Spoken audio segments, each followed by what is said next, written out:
Halo, selamat malam kepada rekan-rekan semua.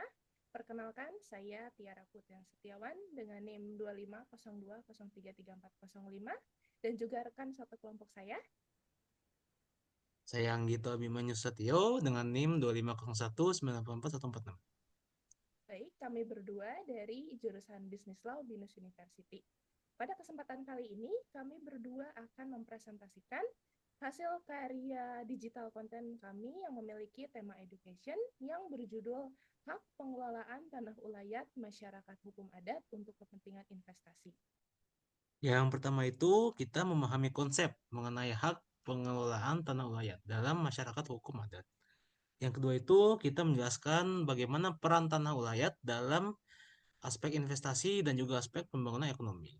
Yang ketiga itu kita mengidentifikasikan suatu tantangan hukum yang muncul dalam kerjasama antara masyarakat adat dengan investor.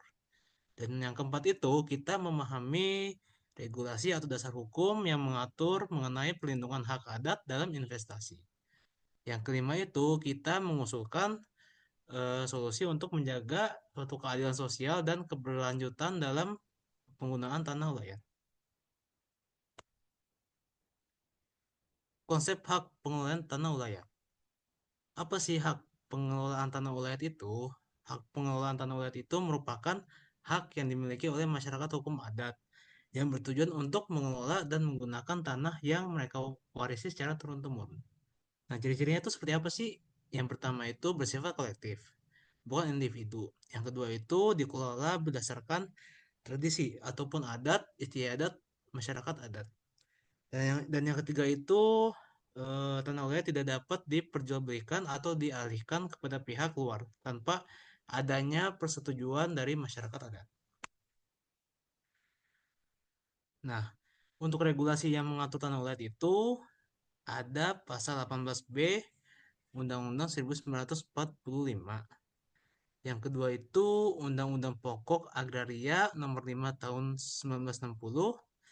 Dan yang ketiga itu ada Peraturan Pemerintah Nomor 24 Tahun 1997 mengenai pendaftaran tanah. Nah, di pasal 18B ayat 1 ini mengatur mengenai hak-hak masyarakat adat termasuk hak atas tanah ulayat. Nah, di Undang-Undang Pokok Agraria Nomor 5 Tahun 1960 menyebutkan bahwa tanah ulayat tetap diakui sebagai bagian dari hak atas tanah di Indonesia. Dan yang peraturan pemerintah nomor 24 tahun 1997 mengatur mengenai proses pengakuan dan pembuktian hak atas tanah ulayat.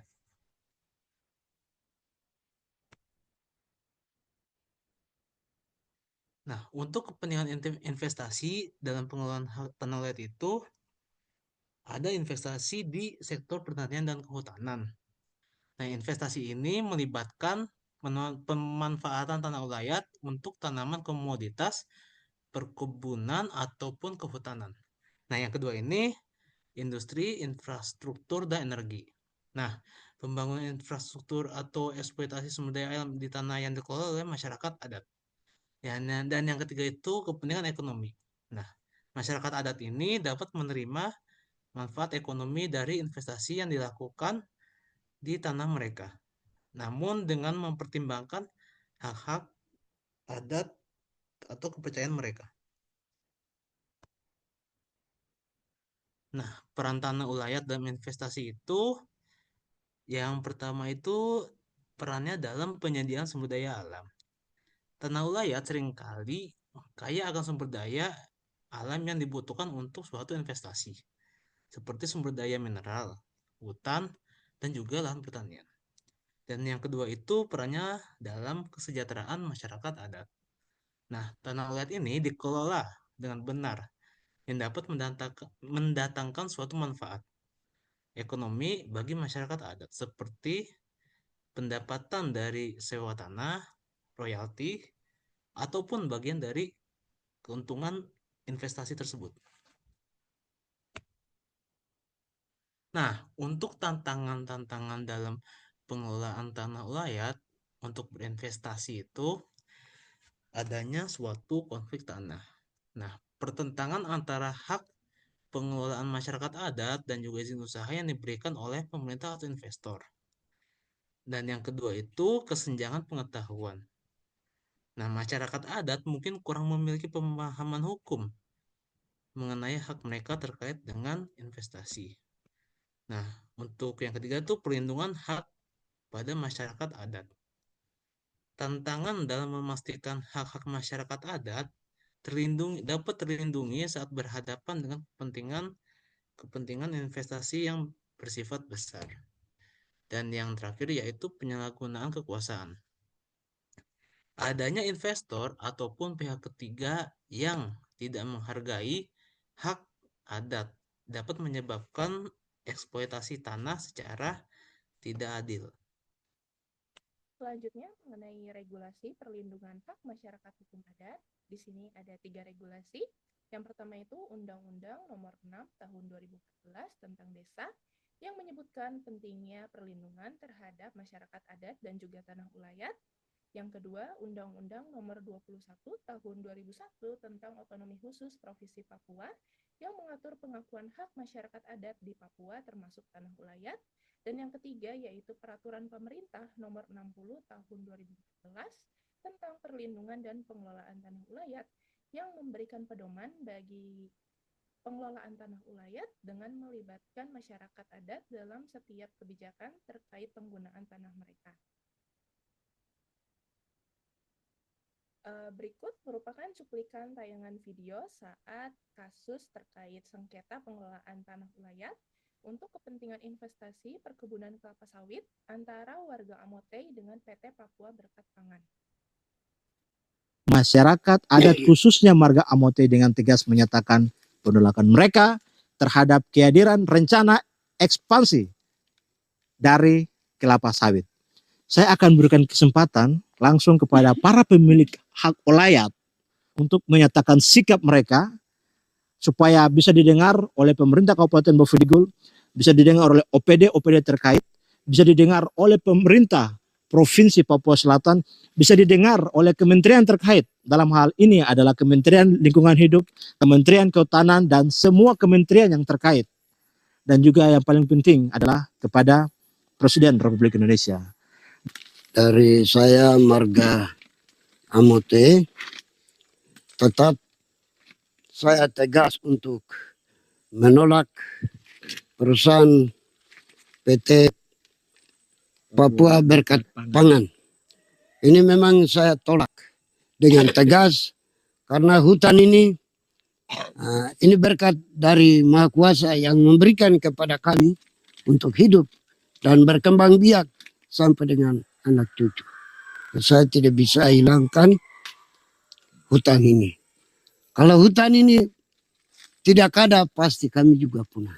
Hingga saya tetap tegas, saya menolak PT Berkat Pangan, Papua Berkat Pangan itu. Ingat bahwa perlindungan, pemenuhan, pemajuan, dan penghormatan terhadap hak asasi manusia adalah kewajiban dari pemerintah. Untuk itu, mari kita sama-sama menjaga dan melindungi hak-hak masyarakat adat marga Amotei. Nah, bisa dilihat dari cuplikan tayangan video yang barusan telah diputar, ada sebanyak 18 marga dari suku Wambon Mendombo melakukan aksi menolak perusahaan sawit PT Papua Berkat Pangan yang berencana membuka lahan seluas 34.000 hektar di Bovendigul, Papua Selatan pada 8 Desember 2024. Nah, rencananya untuk puluhan ribu hektar lahan tersebut akan berada di 3 distrik, yaitu distrik Mandobo, distrik Dair, dan juga distrik Arimo.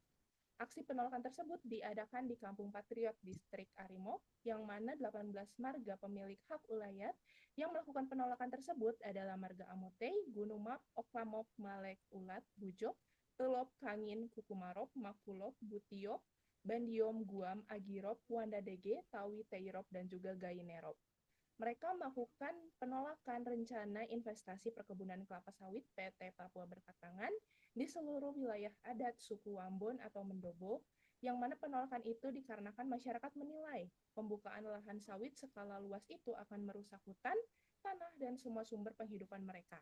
Sikap penolakan itu merupakan hasil pertemuan adat belasan marga di suku Wambon.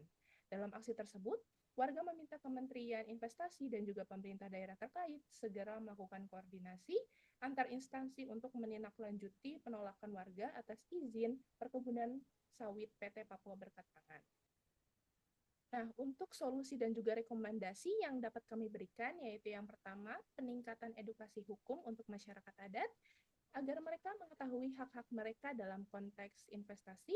Yang kedua, perjanjian yang adil, membuat perjanjian kerjasama yang menguntungkan kedua belah pihak antara masyarakat adat dan juga investor.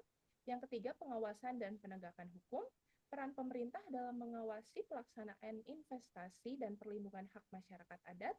Dan yang terakhir, yang keempat, partisipasi masyarakat adat dalam pengambilan keputusan. Masyarakat adat harus dilibatkan dalam setiap keputusan terkait penggunaan tanah ulayat milik mereka. Nah, untuk kesimpulannya, yang pertama, pengelolaan tanah ulayat memberikan peluang untuk mendukung investasi yang dapat meningkatkan ekonomi, tetapi perlu perhatian khusus pada perlindungan hak masyarakat adat. Dan yang kedua, peraturan yang jelas dan kerjasama yang adil antara masyarakat adat dan juga investor penting untuk mencapai keadilan sosial dan keberlanjutan dalam pemanfaatan tanah ulayat.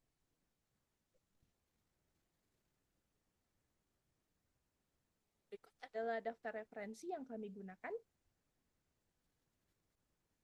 Demikian yang dapat kami sampaikan pada kesempatan kali ini. Semoga apa yang telah disampaikan bermanfaat dan dapat memberikan wawasan baru bagi kita semua. Terima kasih. Makasih semua.